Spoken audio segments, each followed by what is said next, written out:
time to start the December meeting of the Dickens County Public School Board. Let the records indicate all members of the school board are present, including Ms. Robinson, Mr. Mullins, and Mr. Barton, who is the deputy clerk. I would ask for that we all stand for a moment of silence and the Pledge of Allegiance. I pledge allegiance to the flag of the United States of America and to the republic for which it stands, one nation, under God, indivisible, with liberty and justice for all.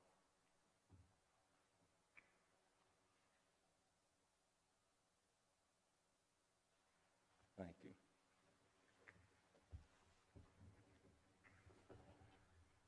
We have an agenda present. Is there any suggested changes or additions or deletions? Mr. Chair, there are no changes to the agenda. Okay. That brings us down to item number 2.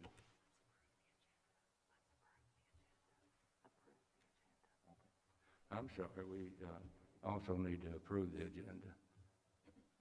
All in favor? Mr. Chair, I'll make the motion to approve the agenda. Second. All in favor? Say aye. Aye. Now, that brings us down to item 2, public comment. The first. A period of time for public comment will be designated on the meeting agenda during which the public may comment on issues related to public education. The Dickens County School Board believes that the citizens of the county should be heard, and this is an acceptable format for receiving public comment. After the public comment section of the meeting is closed, the public shall not be allowed to participate in general board member discussions regarding agenda items.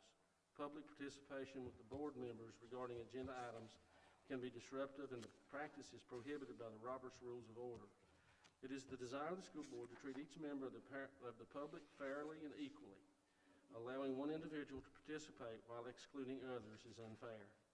The board may hold such public hearings as may be necessary to allow the public to more fully express their concerns, or the board may place a public comment section of any meeting at the end of the meeting to allow additional public comments. While we do not wish to restrict the free expression of opinion, we feel that certain restrictions may be necessary so that the order and reasonable standards of decorum may be maintained. We ask that the following standards be adhered to. The speaker will be recognized by the chair. Each speaker will be limited to 5 minutes. Speakers will refrain from the use of vulgarity or profanity and will avoid negative or embarrassing comments toward specific children or students. Board members should not respond to issues presented by speakers unless clarification is necessary. Matters of concern raised under public comment will be referred to the proper official for investigation and future board consideration if necessary. Adopted April the 20th, 2000. That the first person on the list is Kathy Music. While Miss Music is coming to the floor, if anyone would like to make a public comment, they're certainly welcome to call. The number is on the screen, so please, if you would like to make a public comment, please call. Thank you. Thank you, Miss Music. Good evening, Chairman Lyle, Mrs. Robinson, members of the board. My name is Kathy Music, and I work for Virginia Professional Educators. And I'd just like to take this opportunity to thank you all for working hard and making sure that some of that COVID relief money went back into the pockets of the teachers and the staff that have been working really hard the last little bit. So thank you for that, and thanks for all you do to lift up teachers and lift up the students of Dickinson County School. As this year comes to an end, I wish everybody a Merry Christmas and a wish that 2021 has hugs and other things that we've been missing for a while. So again, thank you for all that you do. Thank you, Ms. Music. Next on the list is Phyllis Mullins.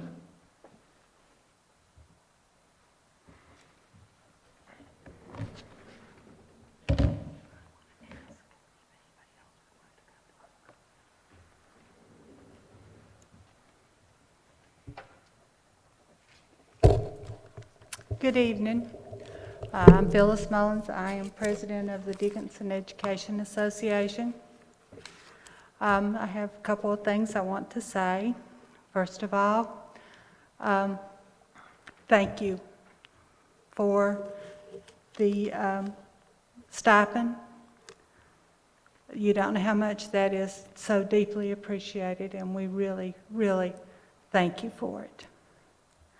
The next thing I'd like to say is that one of our government relations person in Richmond, Kathy Bircher, who has been with the VEA for many years, and she is the one that works with the General Assembly a lot.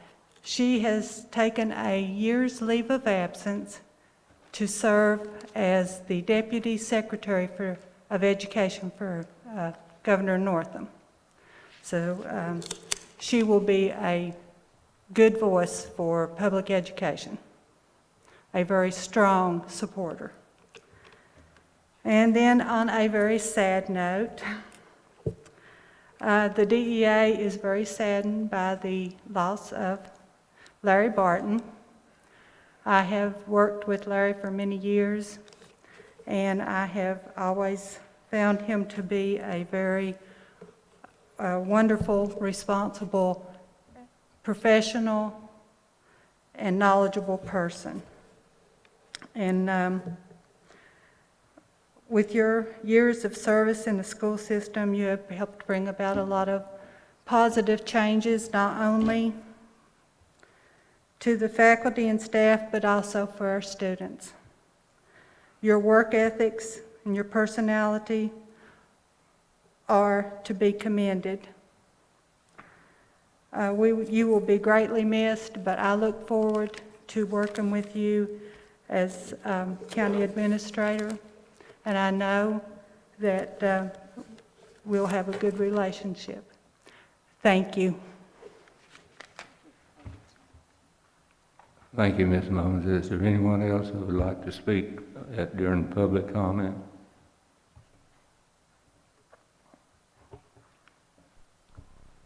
Seeing none, that brings us down to consent agenda.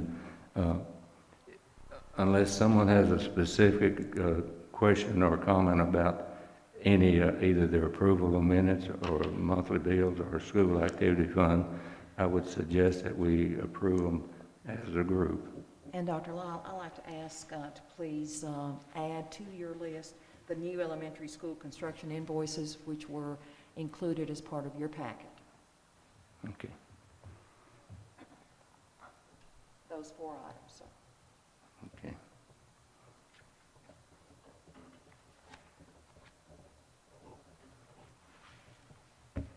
Is that to be taken up at this moment? Or? Yes, that's Okay. part of the consent agenda. Okay. For the board to make a motion for approval. Okay. I would make that motion as well. Second. Been made and seconded to approve all 4 items on the consent agenda. All in favor say aye. Aye. Okay.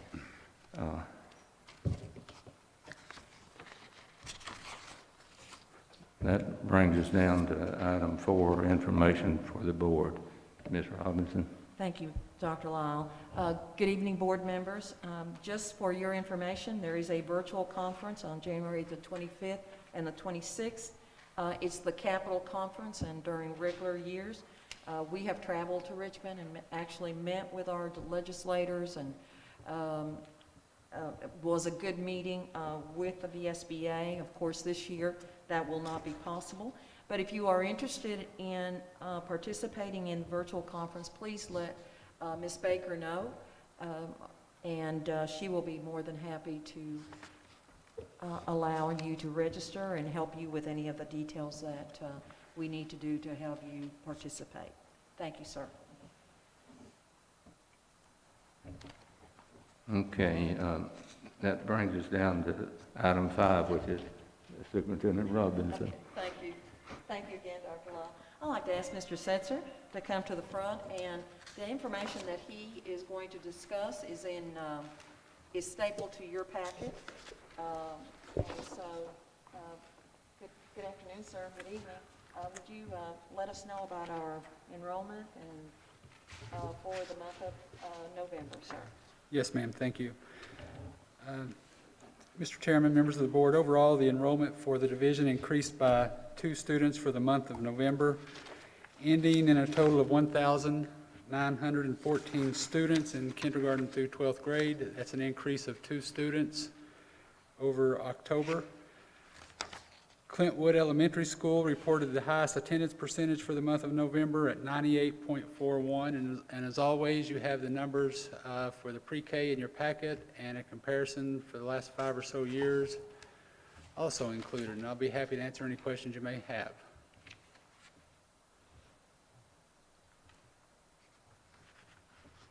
Any questions for Mr. Setzer?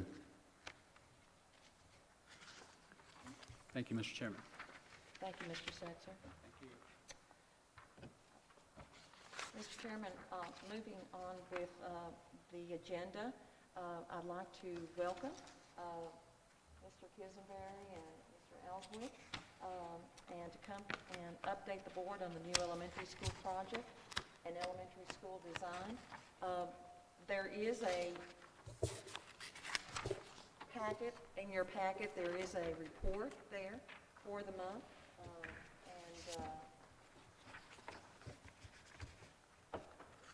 We would like to welcome each of you, and also I see Mr. Spencer Kissinger there. How are you, sir? Welcome. He's here for moral support. He's here, I understand. Well, good evening, everyone. Thank you for the opportunity to be back to present an update on the new elementary school project. The good news is we're not doing a PowerPoint, so you can stay in your chairs this meeting. But we do have some information we want to share with you. I'm joined by Abe. We're going to team up on this presentation. But as you know, we have been working for the past several months on some due diligence efforts to confirm whether or not we can build at least a 62,000 square foot elementary school at Ridgeview. Those efforts have consisted of looking at soil conditions, utilities, any negative environmental impacts, any requirements by VDOT for any road improvements, and most importantly, can we do it within the money that we have? And so I'm going to turn it over to Abe and let him present the findings of that due diligence. But we are at the point where we've completed those efforts, and we want to share them with you, and then I'll recap and talk about next steps moving forward at the end. So, Abe? Thank you, Curtis. Superintendent Robinson, members of the board. I want to touch a little bit on some of the due diligence that we've done. When we were first selected as a design-build contractor, we were asked to review a previous study that was done some years back on 3 potential sites for the new school.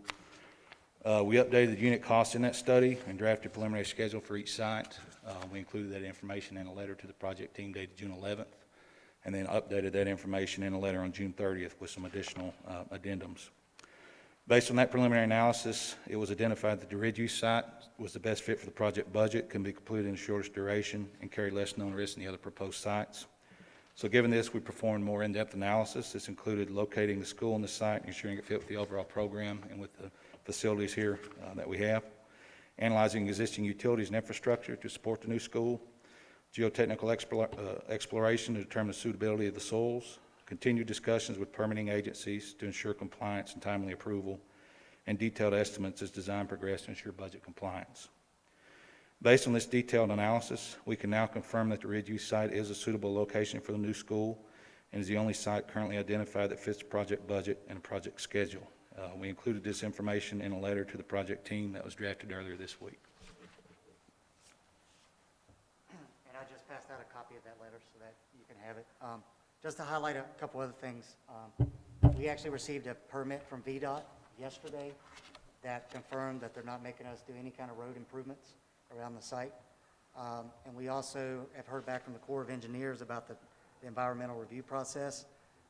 We are expecting them to come back in early January and pretty much amend the permit that you already had to say that we don't have to do any kind of mitigation for environmental conditions. So that's all been good news in terms of the project. So at this point, we've done our due diligence and we're asking for the board's consent on next steps, and those next steps are really complete the design and actually start negotiating a construction contract with Questenberry so that they can move forward, because we are on a very tight schedule.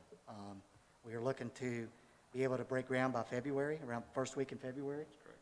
Of course, we have to get the design finished up, and we got to get pricing in from subcontractors and permits in place and all that, so there's a lot to do in a short period of time, and we still have to negotiate a contract for it. So that's where we are, and to be able to continue down that path, we need the board's approval to do so. So we talked real fast and probably provided a lot of information, so we're here to answer any questions you might have.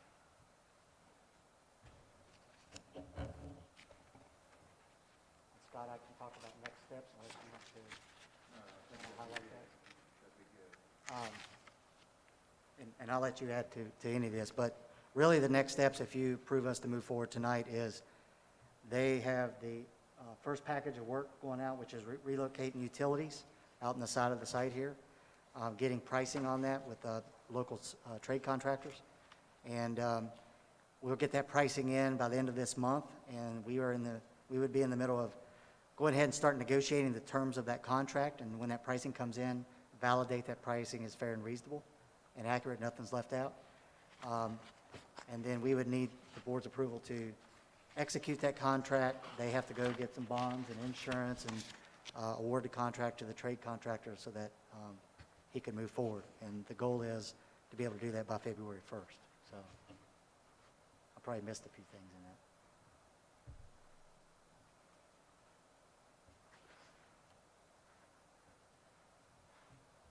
in that. So, Curtis, will you be able, in working with Questenberry, do the two of you anticipate that you will have, if not an agreement in principle, a lot of the issues resolved by the end of December? Our goal is to have a draft contract by December 30th. Okay. And so,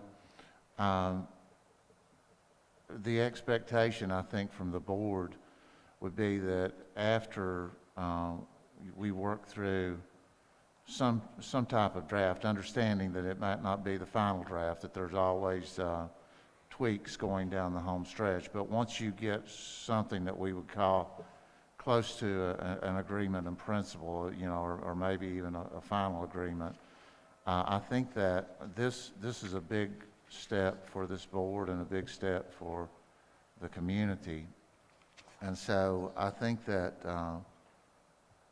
we would sort of want to have an opportunity to look at that as a school board, go over it out here in public session, not only with the school board, but also for the public to be able to see exactly what that contract looks like. And then depending on how much we get done, we may or may not go on closed session to discuss it before we vote on anything. Or I guess at that point in time, you're looking, we're going to need to have an organizational meeting next year. And you're looking to try to get together with us early in the month of January to keep things moving. Correct. And so we had talked about, if the board members had the time available, a limited meeting on January the 4th. The purpose of that would be two things: for you to organize yourself again and determine who's going to be your chair and vice chair, other matters that we do once a year. And that's more or less housekeeping. And then the next step would be to turn everything over to Questenberry and Curtis and let them take us through step by step, building a really good foundation under us to help us understand the construction industry, what the time frame would look like, what things would look like on the ground, you know, the budget, just help us understand everything that you foresee is going to be happening over the next couple of years on this campus as we go about completing. So I guess for the members of the board, that's a long way of saying, if you have the date available, January 4th, we would like to have a meeting, and, you know, I don't think that would necessarily be a long meeting, but it would be as long as it took for us to come to understand exactly what we're buying.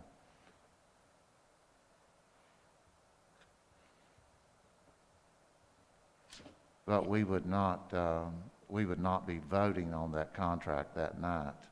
To be clear, I'm assuming that we would be evaluating it at that point. Is that correct, Curtis?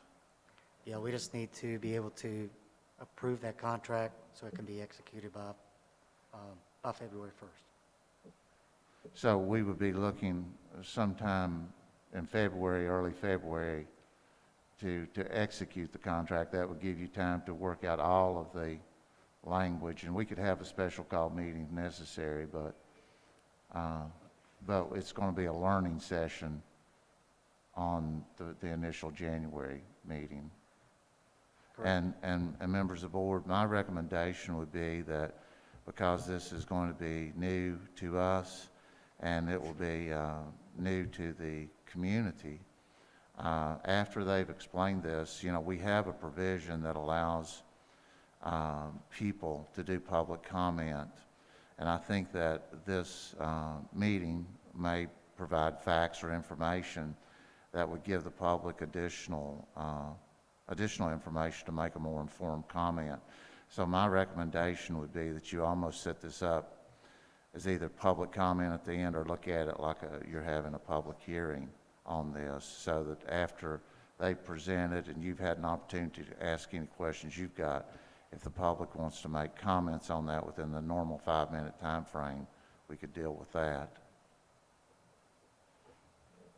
Would that be okay with you, Yes. Curtis? Yes. I mean, it's not an, you know, necessarily an interrogation or a back and forth with the public, but you know, if the public has comments, that's an appropriate way to hear them. But again, to be clear, there'd be no action taken that I can see right now. I would see a need for action, more of education than action. You would probably be directing them to continue on to be working toward a final document, but is that realistic, Curtis? You're talking about the January 4th meeting? Yes. Yes, we would be presenting information, and as you're saying, give the public an opportunity to speak, provide comment, and then we consider those, and we continue to work through a contract during the month of February, and get back together in late January, early February.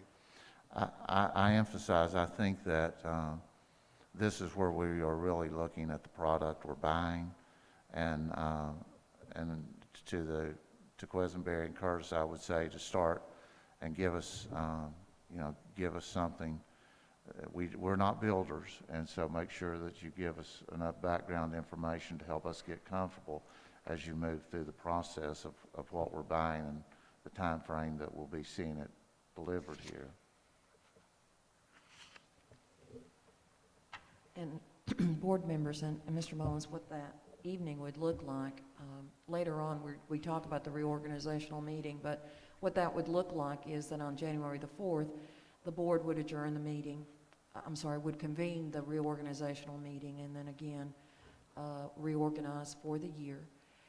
We would have the meeting, discuss dates for meetings and other nuts and bolts. Then we would adjourn that meeting, and then we would reconvene again with the public hearing for Mr. Ellswick and Mr. Quisenberry. So that's what that would look like. We could have it here on Monday, January the 4th at 5 o'clock and go through, just those two, one very short meeting or shorter meeting, and then the public hearing. So the meeting on January the 4th is a reorganizational meeting and information meeting. Yes, the reorganizational meeting that we had in the packet on January the 18th, we will cancel that meeting. Okay. That meeting will be canceled, and then we'll move it to January the 4th, because the board will have to reorganize before we have any meetings in January. So I think, Mr. Chair, if the board would like to proceed in that manner, I think there's a motion that the board will need to make and, of course, discuss and then final vote. And I would just also point out, looking at our agenda, just to be efficient, that the next item on the agenda is the reorganizational meeting, so we can effectively deal with both of those issues. The other thing is, between now and that January meeting, if you or, you know, you have questions from your constituents that come up that Curtis and Quisenberry need to be in a position to answer, if you want to get those to us, we can get them to them, and that way they'll be in a better position to provide a meaningful response.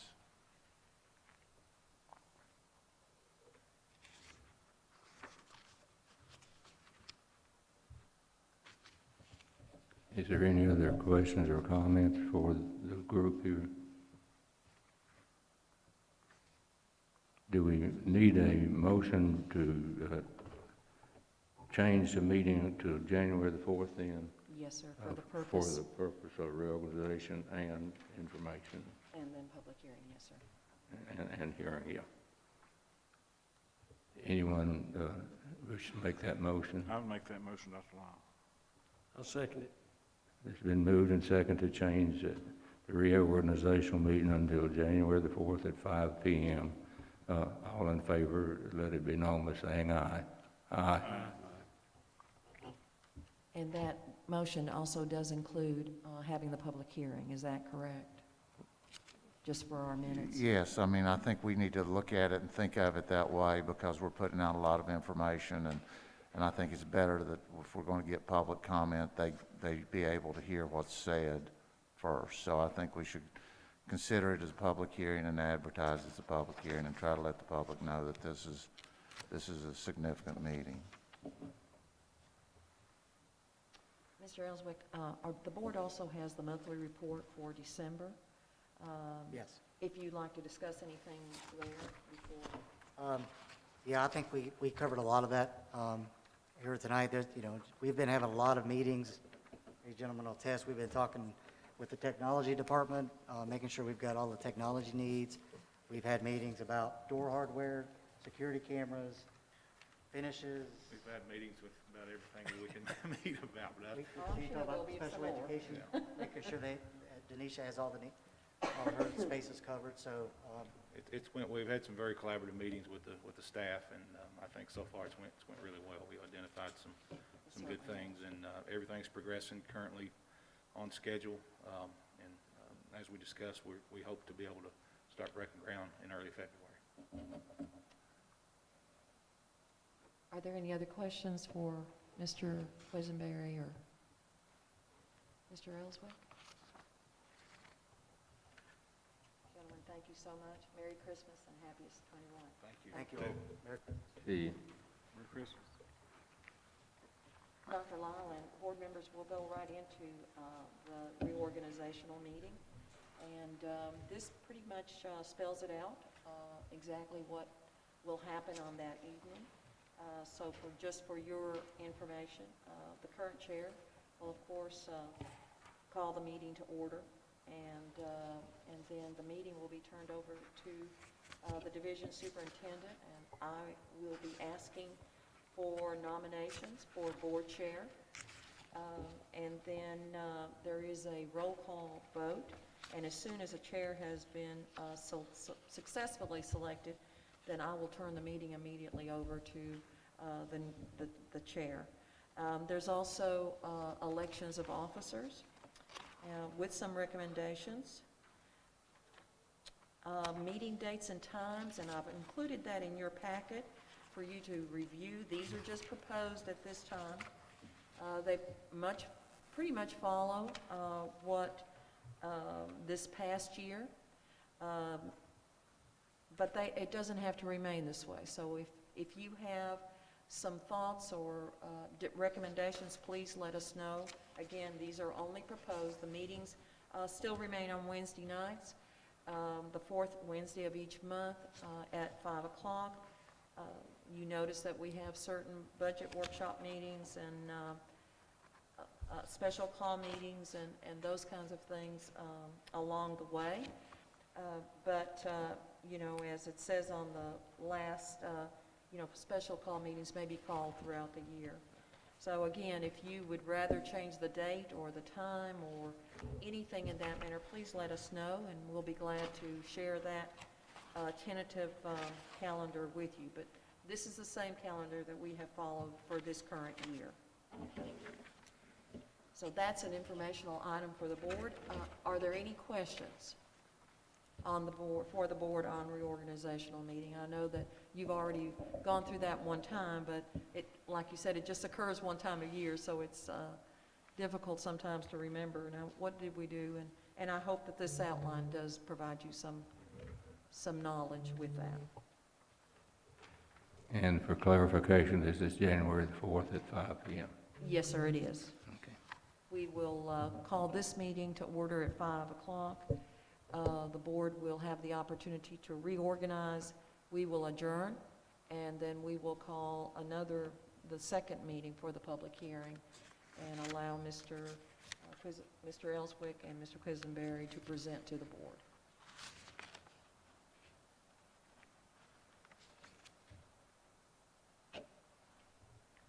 If there are no further questions or discussion, we'll move on to the next item, which is, has been on our calendar, I think, since, or on our agenda since August, and that is virtual and transitioning to a 4-day week instructional schedule discussion.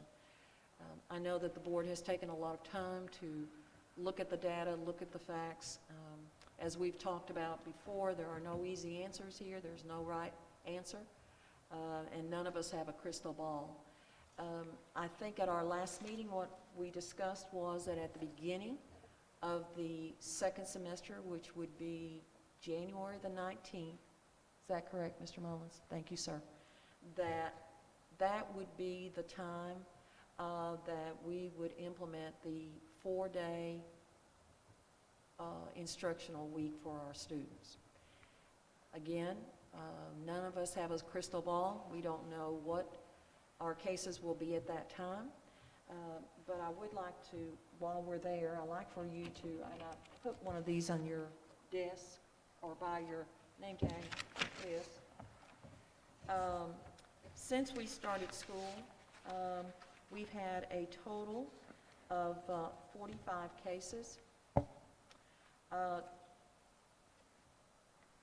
23 of those have been students. Some have been virtual students, and all 100% virtual, and 22 staff cases. So this has been since August. That's what our numbers have been. You see a breakdown by the week of cases, quarantine. And then on the second page of this, you also will see kind of currently where we are. At this time, we have 12 staff members in quarantine. The staff members are located throughout all of our schools, and they are our professional and support staff. And we have 3 that are in isolation, which means that 3 of our staff members, in addition, have been tested with COVID, and we think about them and keep them in our prayers. At this time, we have 46 students in quarantine, and 4 of those students, in addition, are tested positive for COVID. So again, we keep those families and those students in our thoughts and our prayers. So this is where we currently are.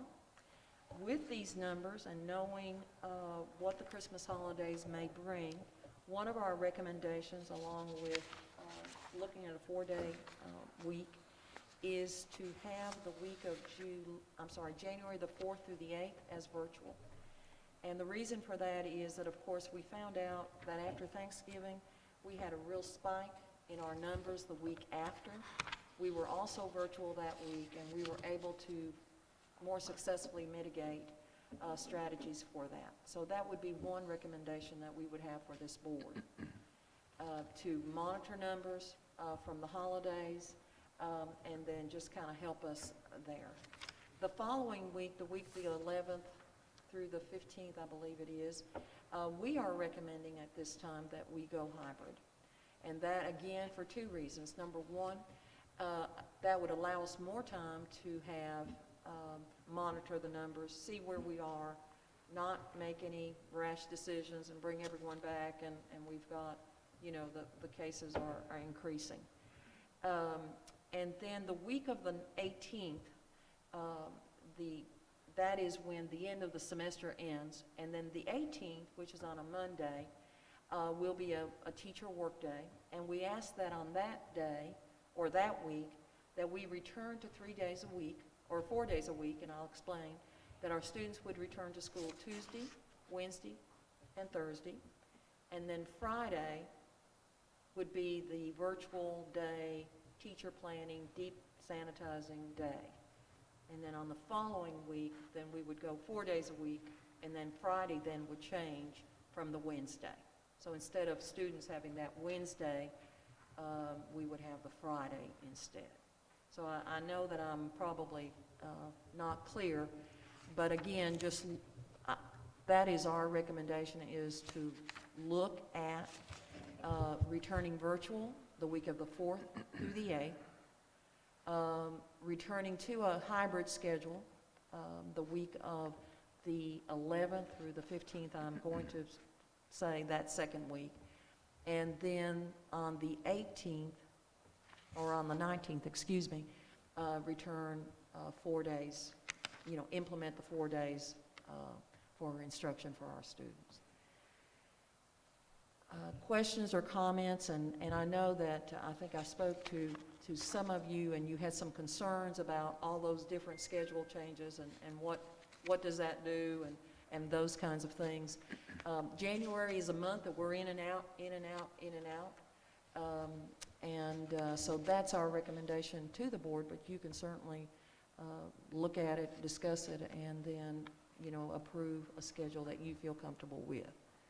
This would all be tentative, just depending on our numbers. You know, if we hear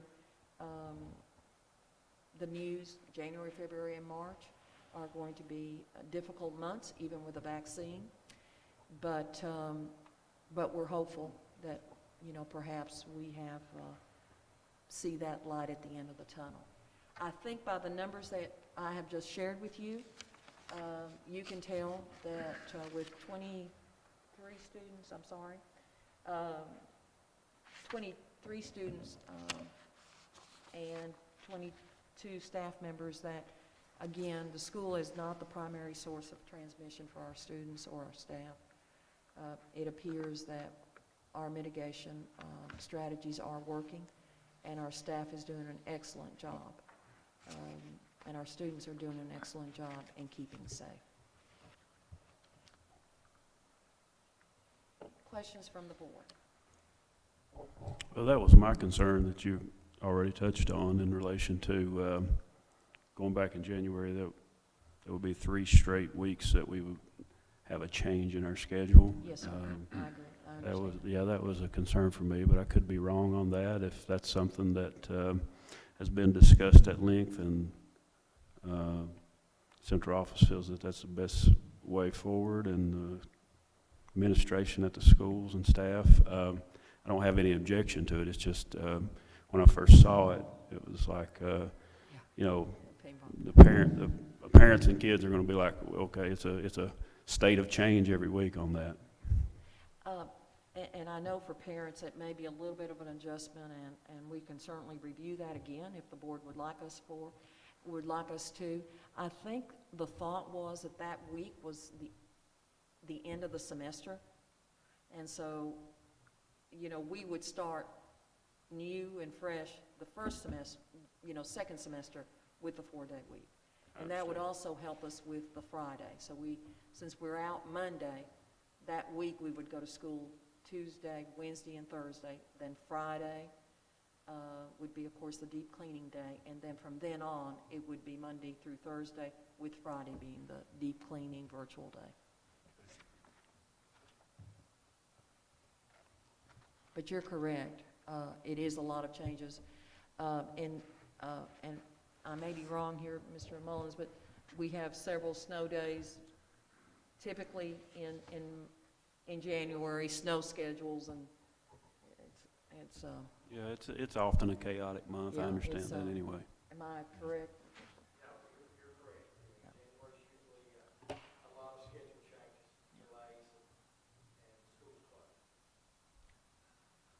Now that we've said that, we'll have spring in January, but that's okay.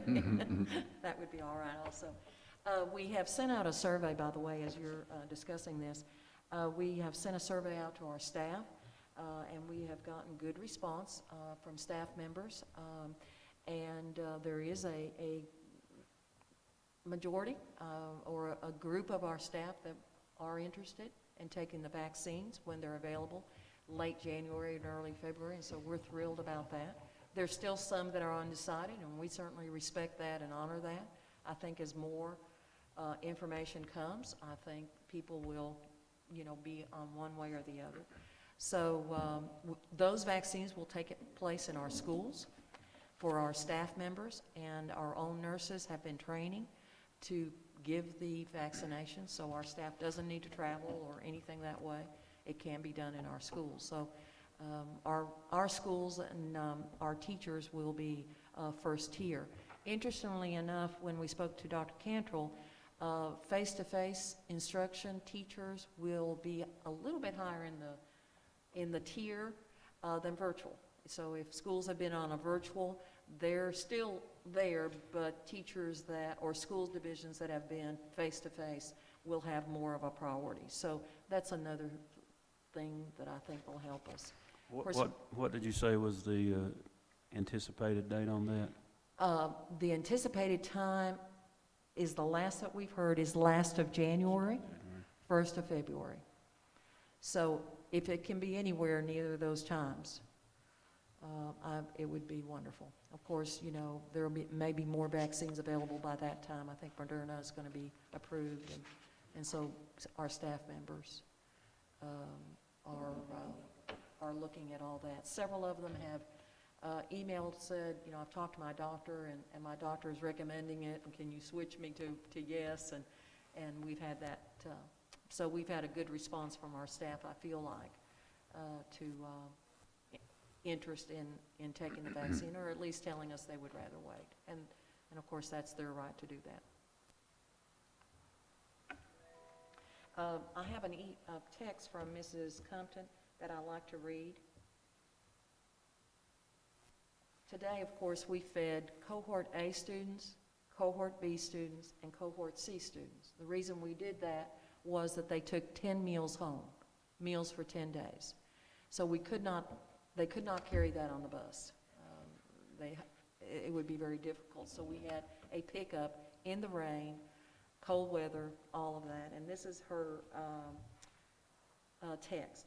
1,222 children today picked up meals, times 10 breakfasts and 10 lunches. We were up 400 kids for this delivery from the Thanksgiving drive-by delivery. So 1,222 students each received 10 breakfasts and 10 lunches, which will certainly help during the Christmas holidays.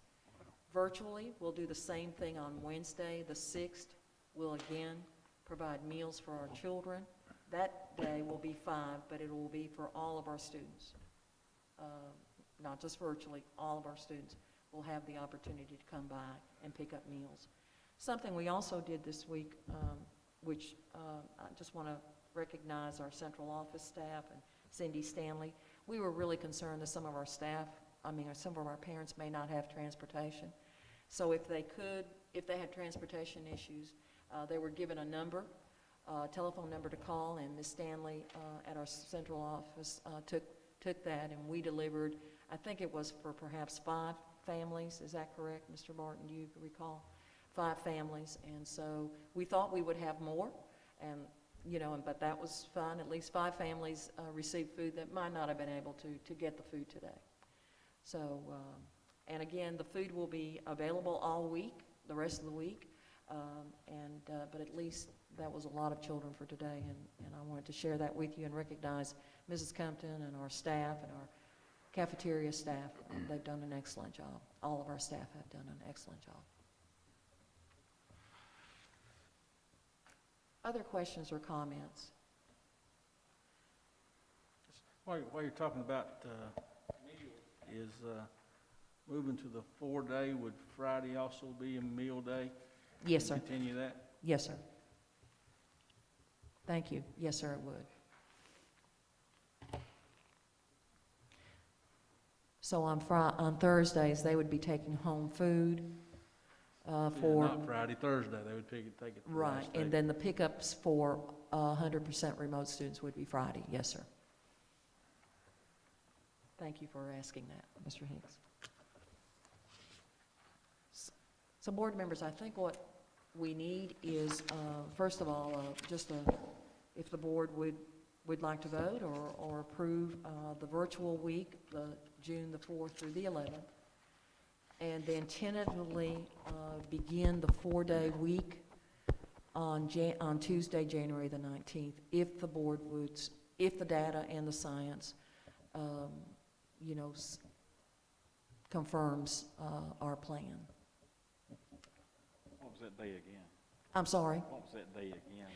June the 4th through the 11th for a virtual week. And Mr. Mullins, would that be Tuesday, January the 19th to begin the 4-day week, sir? Yes, that starts the second semester. Starts the second semester. 4 days on it. We would still keep the remote students. The remote students would still have the opportunity. This would be for students to return to school 4 days a week. And we would still offer the 100% remote for all of our students whose parents wish to follow that option.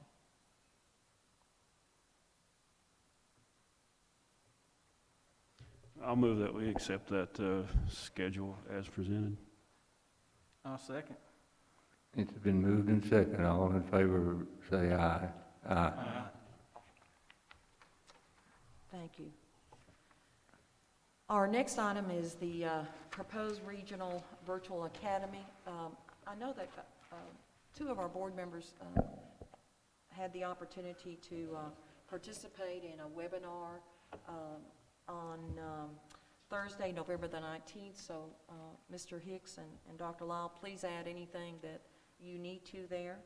The proposed regional virtual academy is a virtual program that Region 7 is proposing.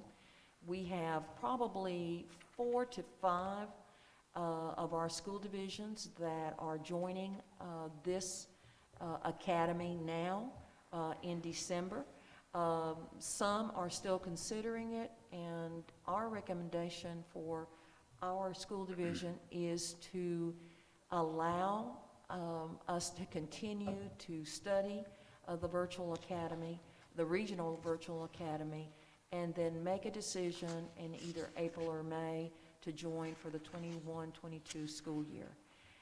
If we were asked to join now, there would be a financial responsibility with that, and after speaking with Mr. Barton and not really knowing what our budget is going to be, we are a little bit hesitant in committing to that. But we do want to be advocates for Region 7, and we certainly want to be advocates for this program. Some school divisions, their teachers are teaching Cohort A, Cohort B, and in virtual, or they're teaching 4 days a week and virtual. We are very fortunate, but there's still been many issues with that we do have a virtual internal, virtual academy where we have teachers assigned just to teach virtual. And then we have the hybrid. Again, it's not been perfect. We've worked through a lot of issues.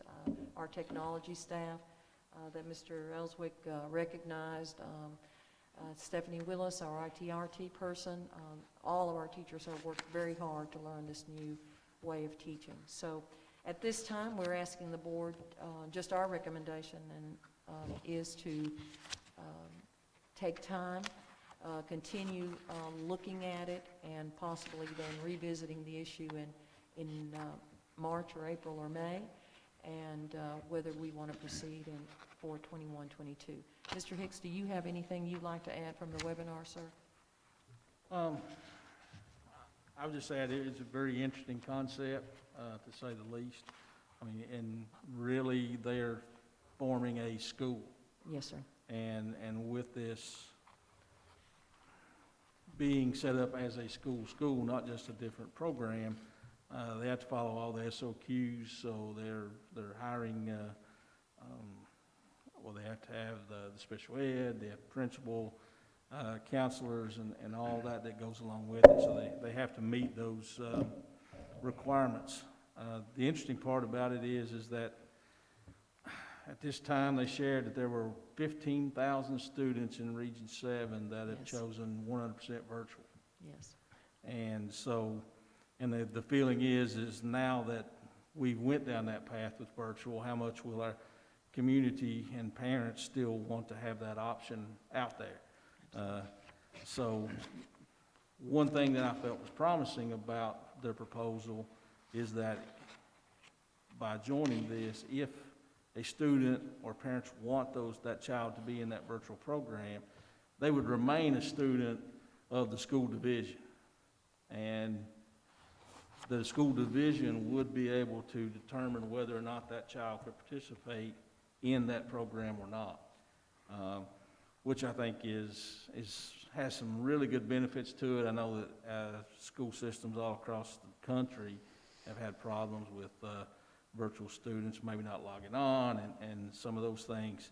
And I'm assuming that by having this program set up and school divisions having a voice in that, of whether or not a child can participate, then the school division can maybe set some parameters in there saying, well, you know, you got to have this percentage of attendance, or you got to have this, you need to keep a certain grade level, or your grades up to a certain point, or you could be pulled from that program and come back into the brick and mortar setting.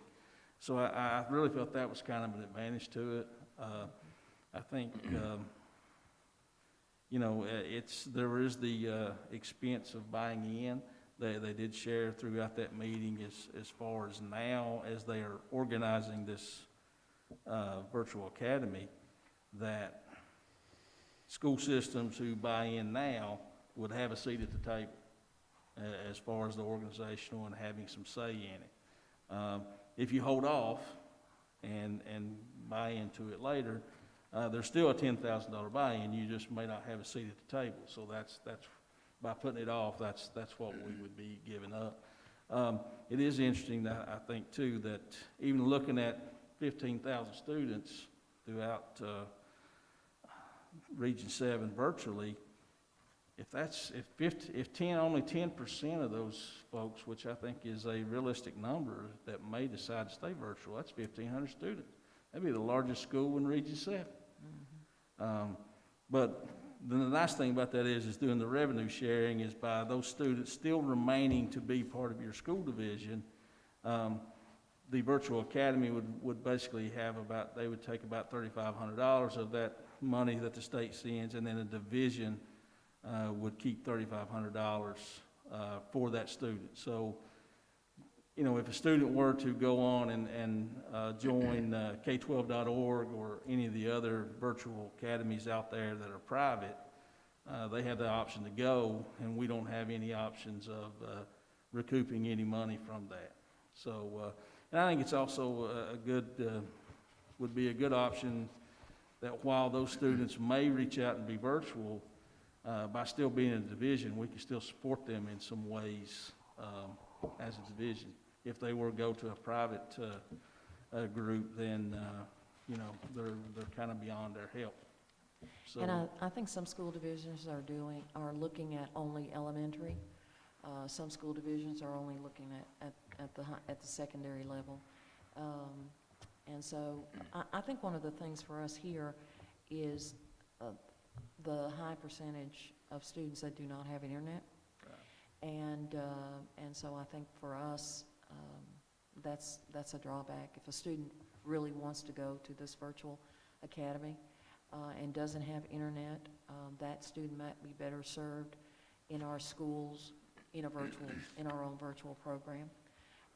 There's just a lot out there, but like you said, I believe that virtual is here to stay, and I think that parents will choose that option for their students, and students will choose that option, so. But that is our reckon. Thank you. Dr. Law, did you want to add anything else to that? Well, of course, there is an upfront cost, and I'm not sure that we have any idea how many of our students might take this option. And if I understood it right, that a student could have the option of going full-time or just one course. Correct. And the question about the one course, in my mind, is how does that cost the school division related to someone taking the full course? And again, I don't know that we have any idea how many students might want it. And like I think Mr. Hicks said, if you don't sign up now, you lose some control, because the ones that sign up now, if I understood it right, get a member on the board, and if you wait till later, then you won't. And the other side of that is, how much control will the board have over it, you know? Right, exactly. Do you remember, Dr. Another problematic with it is there was a limit to the number of students that they were going to Yes. allow divisions to Yes. allow to participate. I don't remember what that number was. It was kind of low. Yes. And Do you remember? that number has been revised, but it's still, right now, we're probably quite high in our remote students. They could not do all of our remote students, so. Exactly, and it was So- a limit. But the good side of that is if you had 3 students with the revenue sharing, if you have 3 students in that academy, then you would recoup the buy-in. Some of that ADM, yes. I think it's an interesting opportunity that, definitely have to look into. Sounds like the financial aspect of it's going to be a big piece of it. Yes, sir, it is. Are they not differentiating between larger divisions and smaller divisions and that you know Not to of? the best of my knowledge. There's like no. there's going to be like a flat buy-in, and then there's going to be And then there will be, sharing amongst state funding for each student that we sign up, something like that. Yeah. Another interesting point that I didn't bring out, and I know this will be something that some parents will be interested in, because I actually know some parents who are interested in this because of if students have always been homeschooled and never went to public school, I know a young man right now who's always been homeschooled. He's participated in Little League athletics, but he's getting to that point in age of where, if you're not a part of public school, you don't necessarily get to participate in athletics. But during this, the school division would keep the VHSL eligibility, and so a student could opt to be totally virtual, and because he's still part of our school division, his VHSL, he would be eligible to participate in VHSL activities. That would be very advantageous in that aspect. I think that if we end up, and I'm sure that we're probably talking about doing some type of survey to see how many we would have interested. Would we do that K through 12? yes, Look at we that. would. We would. And we probably need to reach out to, we have students in the county that are homeschooled, Yes. that are not currently enrolled in DCPS, that we would need to try to connect with them. And it's been interesting, and I see Mr. Robinson here, it's been interesting, but we've had students that have gone homeschooled this year when we have offered virtual remote, and so it's just difficult. Right now, I just don't believe, there's so much out there and so much anxiety with parents that, the decisions are difficult to make and challenging to try to analyze. So, but I definitely think it's something that our county needs to continue to be interested in that, and looking at it. As I said, out of the 19 counties, I believe there may be 5 or 6 that may be interested right now, and they do not have, their issue is the virtual, and then the others are, you know, as what we're recommending is, you know, let's take a look, let's see what we are, let's see financially if we can, what we can do with that. It's actually amazing that we're talking here in December about us, I mean, they're trying to actually organize a school, Yes. which between could what- have, if you Yes. just go with that 10% numbers, 1,500 or even 5%, be 750 students, and they don't have a single teacher at this point in time and want to begin courses in August. So it's a momentous project to try to take on, that's for sure. Yes, it certainly is. Are there any further discussions, or does the board, would the board like to vote on that, or what's the pleasure of the board at this point? Can you continue monitoring and reviewing the data and then coming back and reporting to you as we have more data?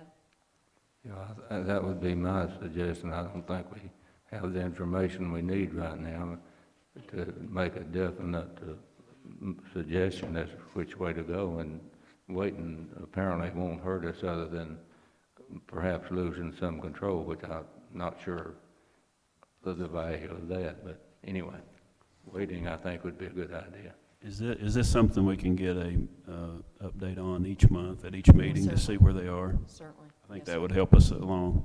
Yes, sir. Well, I think, like I said, at this point in time, the only thing by not buying in now is they want to put a board in place, and we may not have a seat at the table at that point in time. So that's kind of the only thing we'd be giving up. The price to buy in is going to be the same later.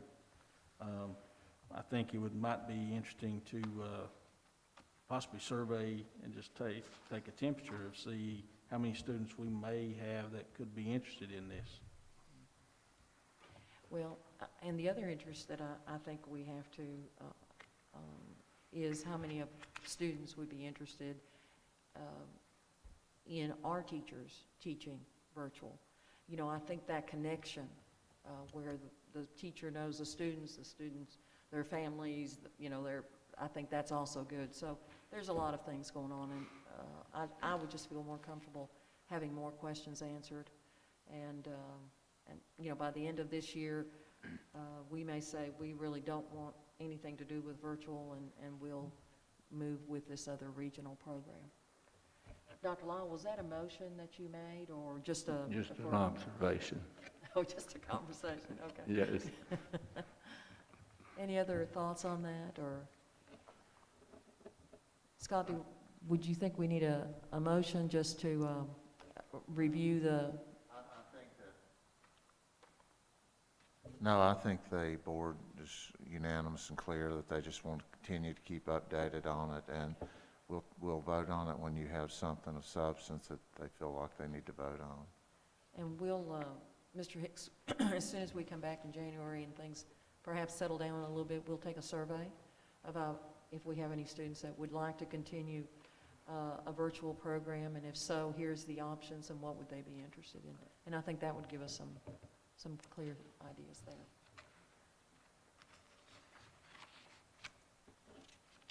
Thank you. Our next item, Mr. Setzer, if you'll come, please. Waiver of school drills due to pandemic.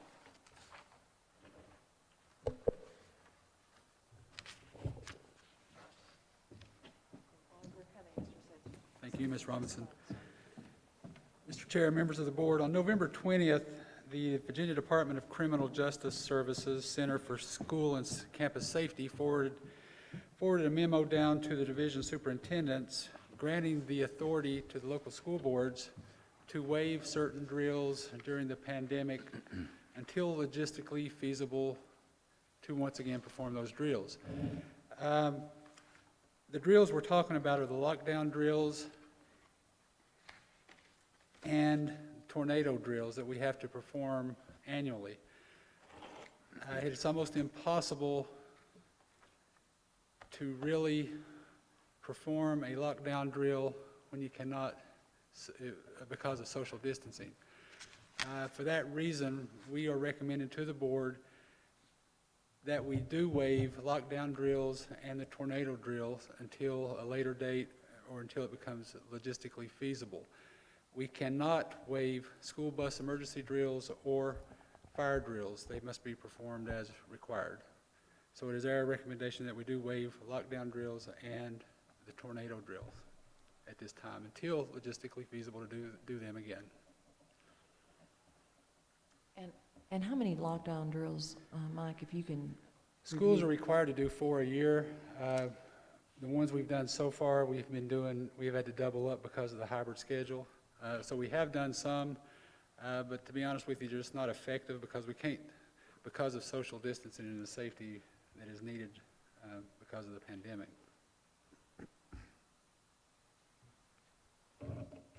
So if we were able in April to socially distant, all of the restrictions would be lifted, then at that time, we would inform the board that we would begin with a lockdown drill. Either we would or the DC Department of Criminal Justice Services would notify us it's time to begin again. That's true. Thank you, Mr. Setzer. Other questions or comments? We would just need a motion from the board, please. I'll make that motion. Second. Motion made and second to do the waiver, have the option of the waiver of the school drills due to pandemic. All in favor of the motion, let it be known by saying aye. Aye. And Mr. Chairman, just to clarify, that would be lockdown drills and the tornado drill only. Thank you.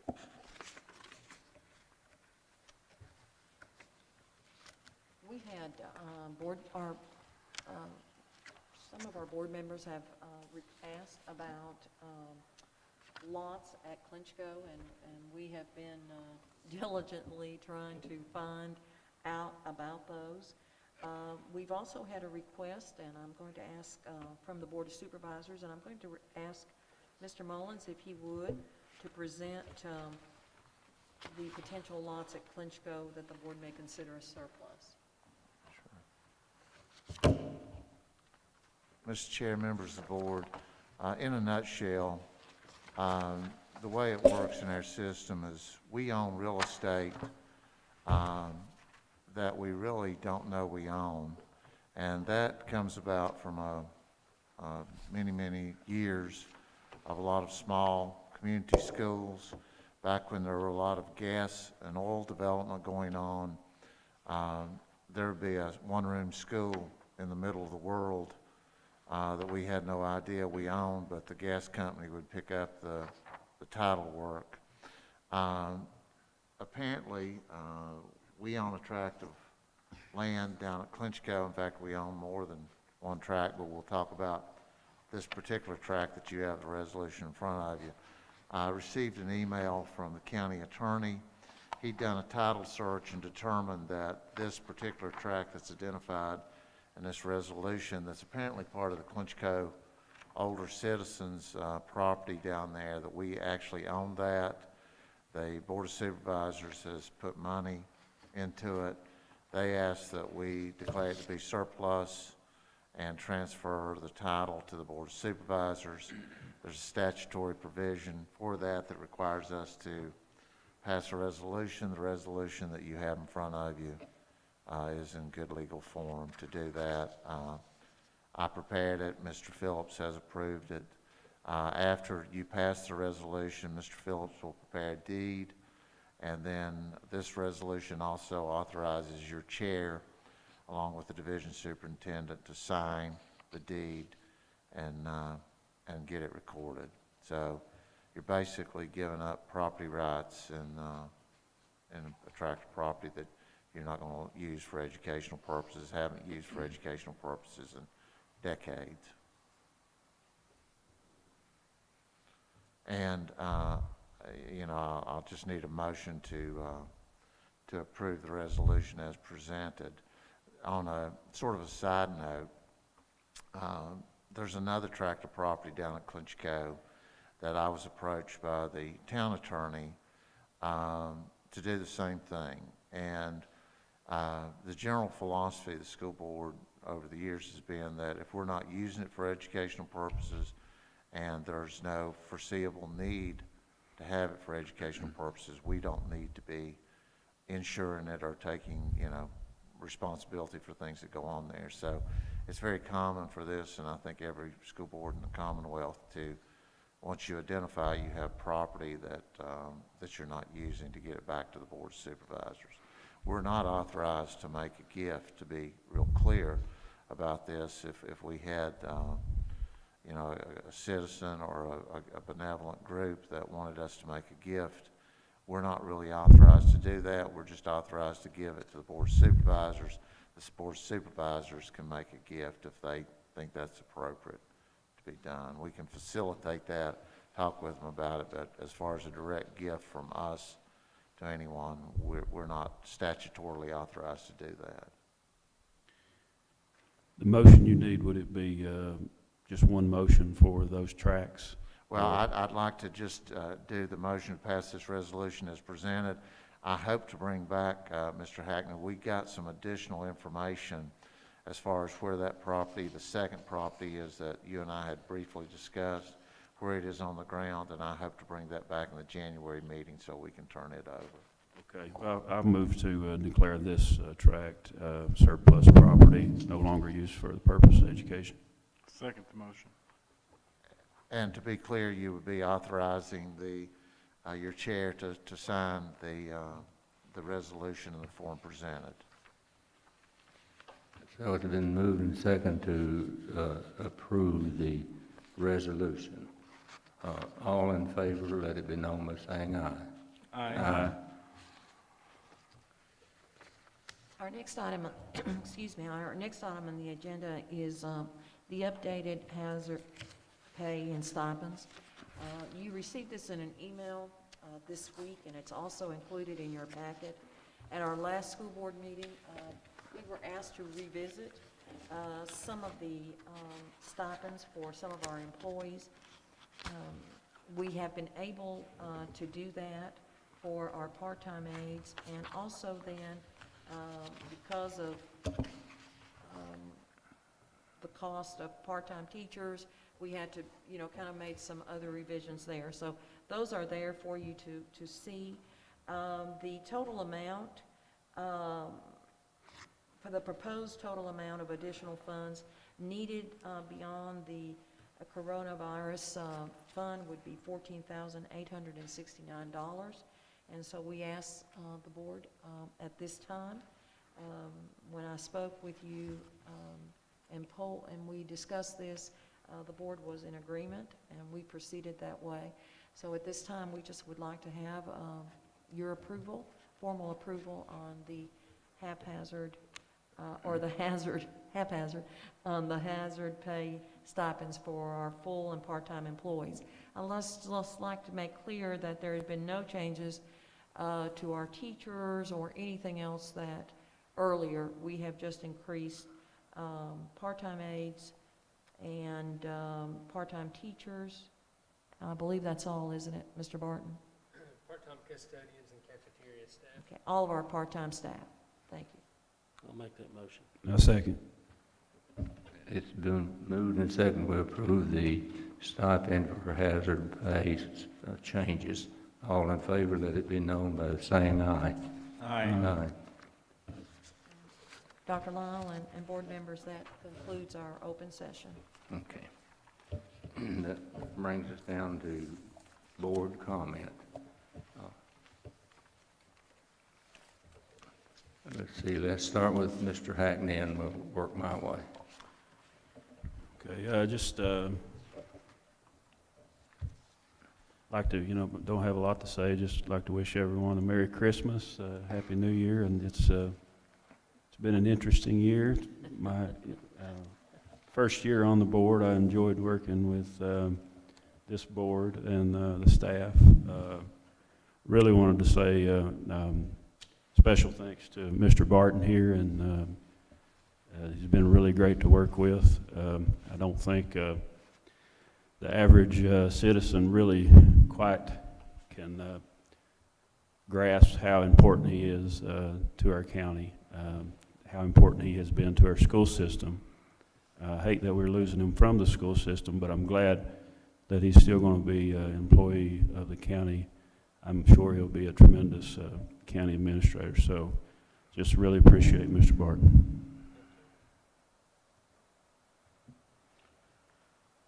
So it's been a pleasure to work with you. Not only, I think for 1 year, only 1 year, but I certainly admire your skills and how you've handled this, and also your unborn Christian attitude that you've had, as well as your technical skills. It's been a pleasure. I wish you the very best. I'd like to wish everybody a Merry Christmas, Happy New Year, and hope that all of our folks afflicted with this COVID disease, I wish them well. Hope the families stay well. Those that are sick to get better.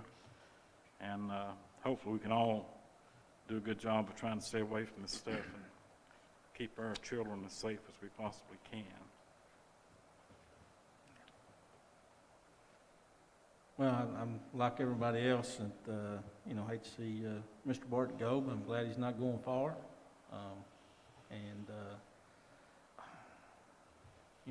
These guys said it best. If you don't know what Larry Barton does and what Larry Barton means to the school system, it's hard to see that from the outside. And I think even more than that, what Larry Barton brings to the position as a person, that's going to be hard missed, and it's going to be hard to replace. But at the same time, I'm glad to see that he can bring those skills to our county as a county administrator. Other than that, still very, very impressed with the job that our teachers and staff have been doing to keep our cases down. We've shown that while we can't keep the virus completely out, for the most part, we've kept it down and had a safe place for our kids to go to school. Very impressive with the number of meals that we sent out this week. Oh my goodness. And so that's just testament to our staff there that gets those meals out to kids, and just doing the best we can for our kids at this point in time. I look forward to getting started back in January and hopefully getting back into the 4 days as the plan goes, and make things a little bit more stable for our students at that point in time. Other than that, just Merry Christmas. Just remain safe. Take care of each other. Check in on your neighbors.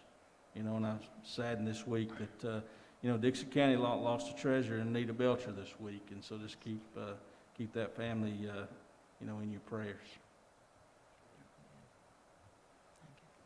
Yeah, I'd like to reiterate to thank Larry Barton for the job that Larry's done. It's just been superb for the Dickinson school system.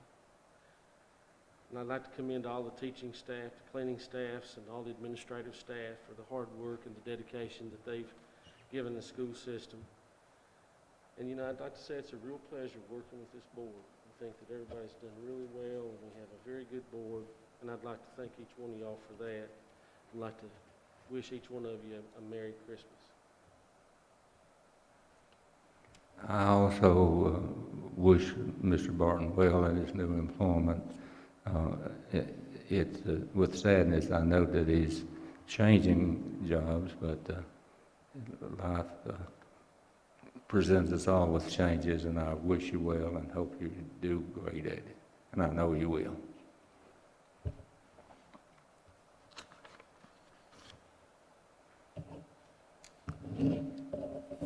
That brings us down to item 7, closed session. There will be a closed session for the purpose of 1, early graduation requests, 2, employment issues related to discussion or consideration of specific individuals for employment as elementary pre-K through 6 teachers, part-time aides, and the approval of coaches and substitutes. Also approval of retirements, resignations, and post and advertise for a cafeteria manager and a part-time nursing instructor. And 3, consult with legal counsel pursuant to section 2.2-3711 A1 and A7 of the Code of Virginia. Is there a second? All in favor? Aye. We are now, we'll be in closed session.